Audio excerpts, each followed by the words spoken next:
संस्था निवडणुकींच्या पार्श्वभूमीवर राज्याचे महसूल मंत्री चंद्रशेखर बावनकुळे यांचे चंद्रपुरात महत्त्वाचे विधान। भाजपच्या मेळाव्यात बोलताना त्यांनी नेत्यांच्या मागे फिरणाऱ्या कार्यकर्त्यांना तिकीट मिळेल अशी आशा करू नका असे ठणकावले। राज्यात पुढील काळात स्थानिक स्वराज्य संस्था निवडणुका होऊ घातल्या आहेत। या पार्श्वभूमीवर राज्याचे महसूल मंत्री चंद्रशेखर बावनकुळे यांनी चंद्रपुरात महत्त्वाचे विधान केले आहे। भाजपच्या मेळाव्यात मार्गदर्शन करताना त्यांनी नेत्यांच्या मागे फिरणाऱ्या कार्यकर्त्यांना तिकीट मिळेल अशी आशा बाळगू नका असे ठणकावले। प्रभागातील जनताच आता तिकीट ठरवणार असून अंतर्गत सर्वेक्षणांती हा निर्णय होणार असल्याचे बावनकुळे म्हणाले।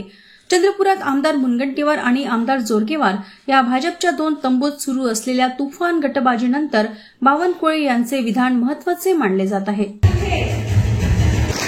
नेत्यांच्या मागोपुढं फिरणाऱ्याला तिकीट मिळणार। तिकीट वाटताना तुमच्या वार्डामध्ये ज्यांच्याकरता हात वर उभे करतील लोक त्यांना तिकीट मिळणार।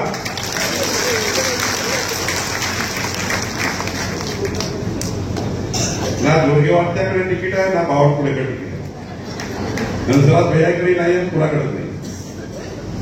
बरोबर आहे तुम्हाला जरी अध्यक्षाची सही लागत असेल तो अध्यक्षाचा अधिकार आहे, पण पार्टीने निर्णय घेतला आहे, आमच्या रवी चव्हाण साहेबांनी निर्णय घेतला आहे, आमच्या मुख्यमंत्र्यांनी निर्णय घेतला, देवेंद्रजींनी निर्णय घेतला आहे। जनतेला जे त्या ठिकाणी आवडेल आम्ही आता एक सर्वेक्षण चालू करतो आहे। तुमच्या वार्डातील जनता हे बावनकुळेच्या गाडीत नागपूरमध्ये गेला तिकीट मिळेल असं नाही आहे। आता चंद्रपूरची जनता निर्णय करणार आहे कुणाला तिकीट येते। मान्य करायचं मला मान्य नाही आहे। आता काही लोकांनी हात खाली गेले। जो जीता हो लढाचा कशासाठी आहे? लढा नाही का? एक पेपर हारला नाही पाहिजे। आपल्या हारासाठी लढायचं नाही, जिंकण्यासाठी लढायचा।